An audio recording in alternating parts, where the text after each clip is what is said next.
Welcome back to Tabletop Assault. I'm Ross, and today I'm going to continue my segments of analysing units from the Adeptus Mechanicus Codex. Today I'm going to be looking at the Corpuscarii Electro-Priests. I hope I pronounced that right.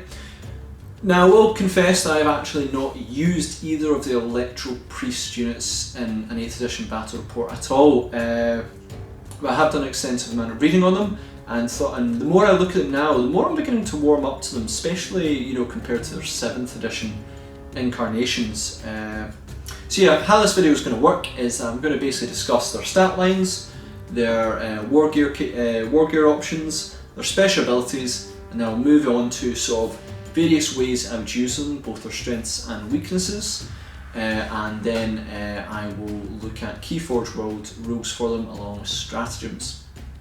So with that, let's have a look at the Corpuscarii Electro-Priest. So it has movement of 6, so pretty average. Weapon skill of 4, so again an average weapon skill, not particularly high. A ballistic skill of 3, so it's a bit higher, space range shooting, which is pretty nice. Strength of 3, toughness of 3, perfectly, guardsman-like, bit squishy. 1 wound each, pretty understandable. 2 attacks each, which is interesting. I can dig it, sure. Leadership 8, which is pretty nice. I believe that's braver than a space marine unless they've got a sergeant. And a saving throw of 6, which is obviously not ideal, but they are just rocking their bare chests most of the time.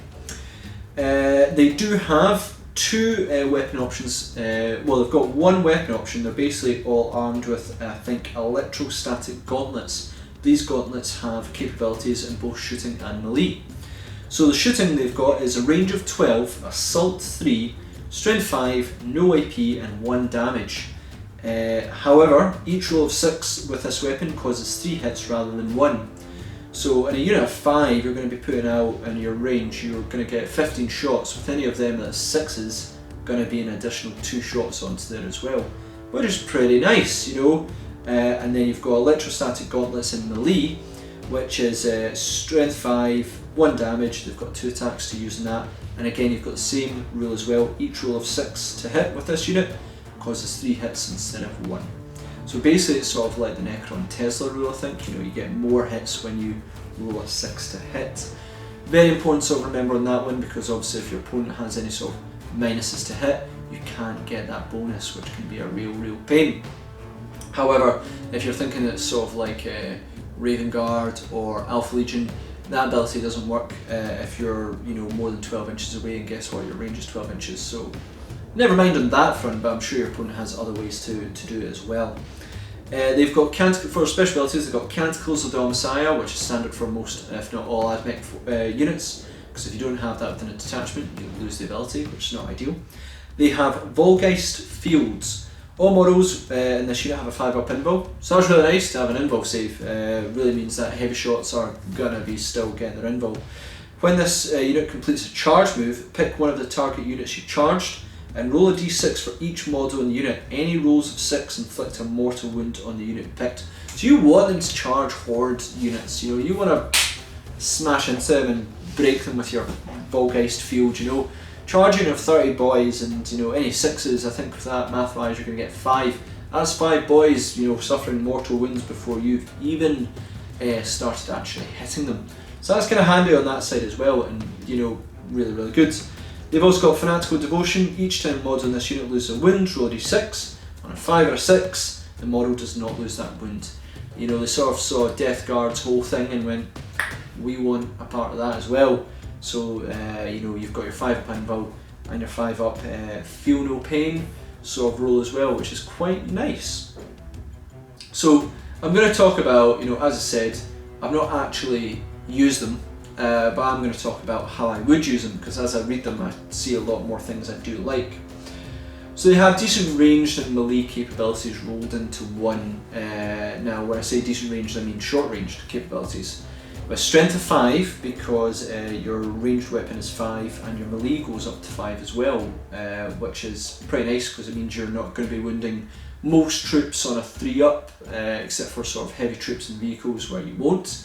And you're going to be putting out a decent amount of shots or attacks with them as well, with potential of getting more on it as well. In large squads it can really get quite horrendous. As they do not have an AP to speak of, the best used clearing horde units, so things like orc boys, demons, possibly guards, though conscripts aren't a big thing anymore.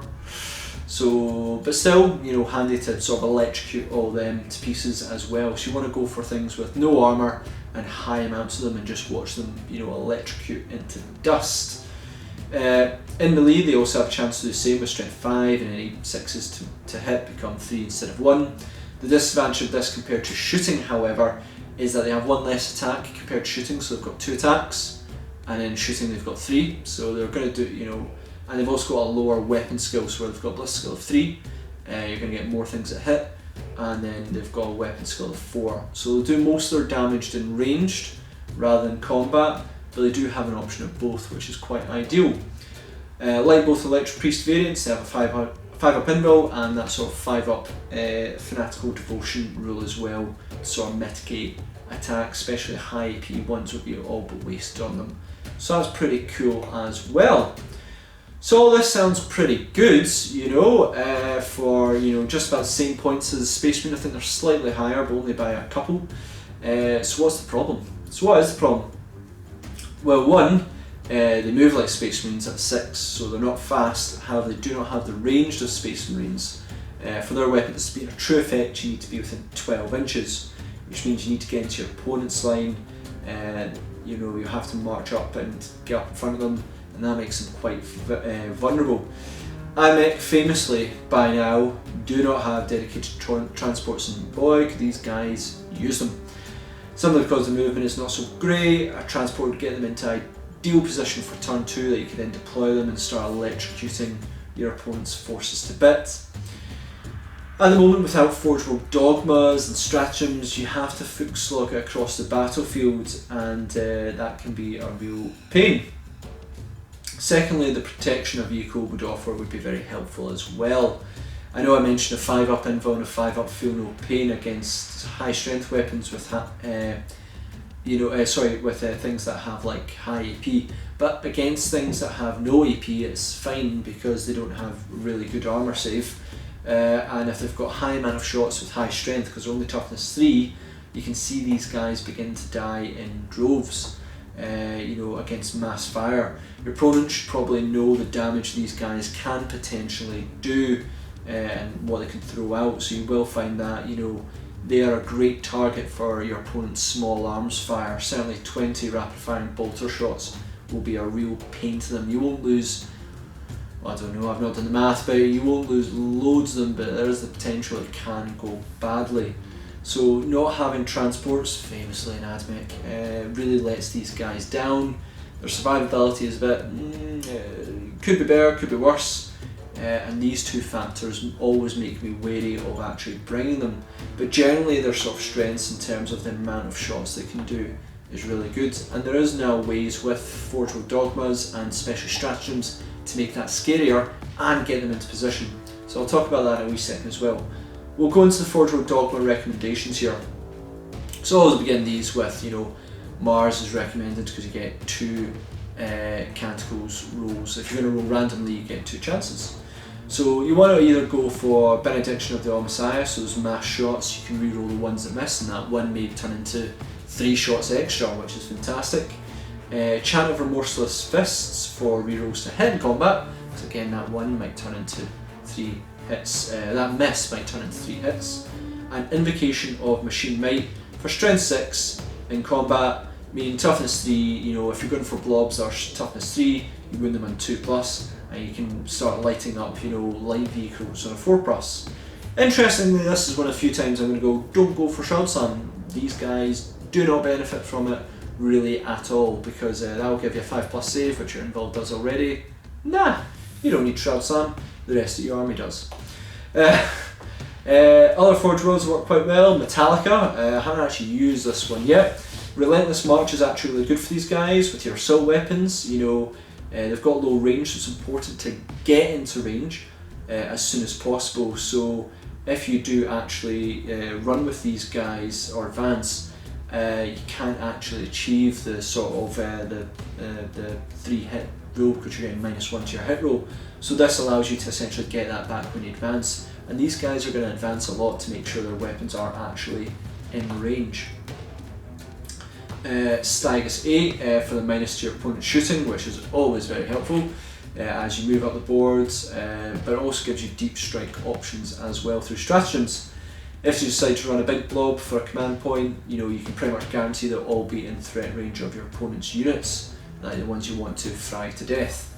And then you do have Gria, refusal to yield is interesting, if not very time consuming dogma. It means that unit effectively gets a 5-up invul, a 5-up fanatical devotion, and then a 6-up refusal to yield rule, because I believe you can take, you know, another rule on top of that as well. Which would be a real pain for us to film, you know, so many of those rolls just to remove like one guy. But a little bit of extra survival, I mean essentially 1 in 6 will survive. I'm not sold on it, I'd much rather have -1 to hit and deep strike, but hey ho, kind of handy. The warlord trait for it, however, emotionless clarity for Graia, is really good because it allows you to actually shoot in combat as well, I believe. So essentially you can get, you know, is that what, 5, you know, you get your shots in combat, and you also get your combat attacks with all the crazy Tesla stuff, which is really, really cool. Motionless clarity, gonna check it.